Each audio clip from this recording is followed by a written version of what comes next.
Hello.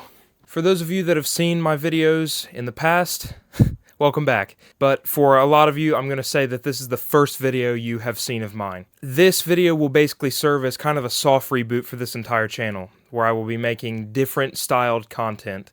If you watched my videos before, you will come to this channel and realize there is nothing here, except for this video, because I have taken all of the content that I've made for the past 13 or so years, and I'm scrubbing it, partly because I was a child. Even more epic skills.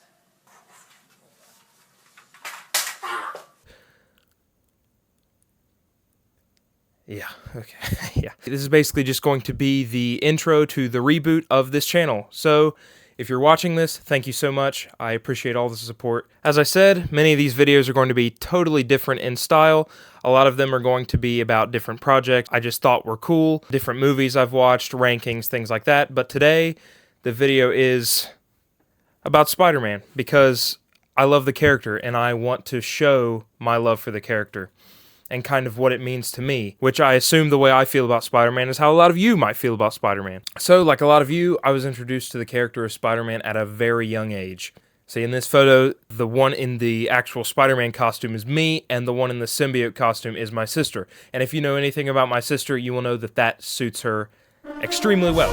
But from a young age, I was always filled with this sense of childlike joy when Spider-Man was around, like I'm sure a lot of children and a lot of even adults now are. I was fascinated with the character of Spider-Man throughout the movies, the Tobey Maguire movies, the Andrew Garfield movies, and a lot of the earlier to more modern, like let's say 2000s, like the Ultimate comics that kind of rebranded the character in a younger light, because I myself was able to resonate with that.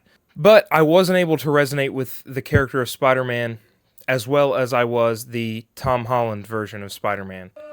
I know, I'm sorry, that's a hot take, I guess. But this specific version of the character meant a lot to me, because I absolutely adored the MCU growing up, like I'm sure everybody and their mother has enjoyed the MCU. It just felt that there was something off about the MCU, and I think it was the lack of the titular character. Oh, sorry, I mean, Spider-Man.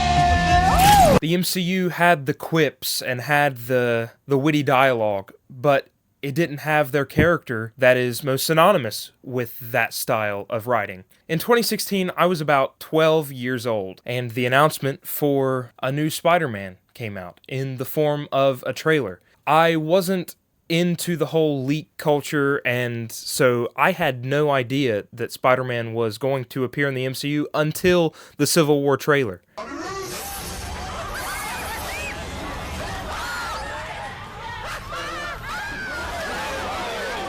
And as I'm sure how everyone felt about that trailer was that it was awesome to see a young take on the character. Now, seeing Spider-Man in a movie like Captain America Civil War was so refreshing. It brought that genuine quip and that genuine humor, but Spider-Man just felt natural, and to see a youthful kid play the character like Tom Holland, I remember thinking that he was so cool in Civil War. I remember when I first saw that scene and I saw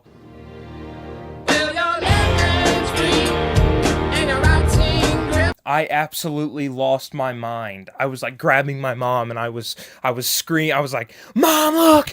Mom, look!"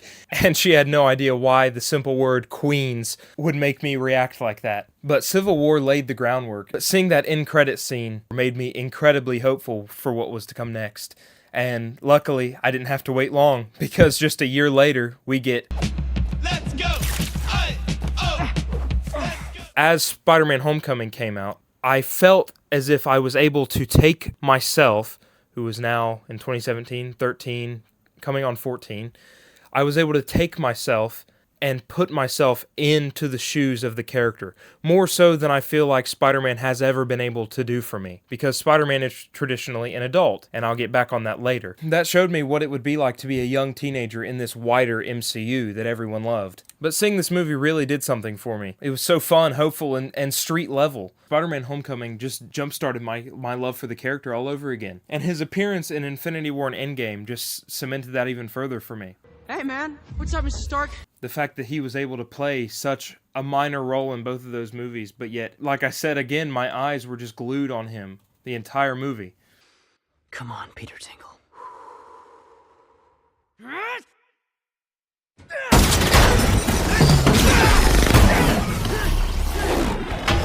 By the time Far From Home came out, the sequel to Homecoming, I was about 15 years old. So my age at the time was tracking with Peter's, and that was really cool to me, to see me kind of grow up alongside the character. I see a lot of takes online about Raimi fans saying that that's why Tobey is their favorite version of the character, because they grew up alongside him. And for me, that's why Tom is my favorite. While Far From Home wasn't near as good as Homecoming, I see a lot of people hating it. I think it's actually one of the most overhated Spider-Man movies. While yes, it does kind of give off the Disney Channel original movie type of vibe at times, I think that's just kind of to reinforce the childlike wonder of these movies and this younger take of Spider-Man. I think in about 50 years, when we finally get the sequel to Brand New Day, I think that will just make the juxtaposition between the young and youthful original trilogy that Tom had and the new potential adult trilogy that he has all the more apparent. And while Far From Home wasn't nearly as well received, it still paved the way for one of the greatest Spider-Man movies to ever be released.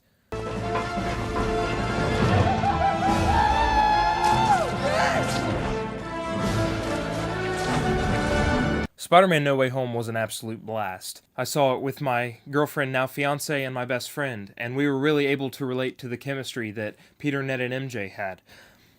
And at the time I was about 17, 18, so my age was still tracking with Peter's. And though my best friend has moved states, we both watched Brand New Day around the time it came out, and we were still able to recount No Way Home like it had just happened. That's the kind of effect that these movies have on me. Now, seeing Tobey and Andrew alongside Tom Holland's take on Spider-Man was just about the coolest thing ever.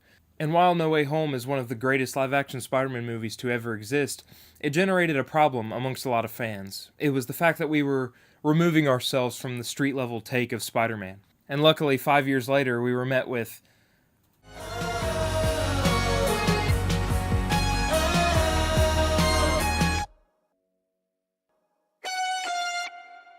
it gave us that street level that everyone wanted. But more importantly, it let Tom Holland's take on the character grow up. I'm 22 years old now. I am the same age as this take on the character. I went from being 12 to 13 at the start to 22, coming on 23 in a few days now. And that, to me, is why Brand New Day has been so transformative. Because I was able to relate to the character so much as a teenager, and now as an adult. It's kind of up in the air right now what will happen to Tom Holland's take on Spider-Man. I hope that he gets a 5th and a 6th movie to shine, because this movie really showed his love for the character that I think a lot of people forget to realize. He has also grown up with this character. He's been Spider-Man Peter Parker for 10 years. So it's only fair that he gets to continue this legacy until he wants to retire. It might even be until he's 90. Being able to see this movie in theaters with my dad and my fiance was so rewarding. I forget the last time I had this much enjoyment seeing a Spider-Man movie.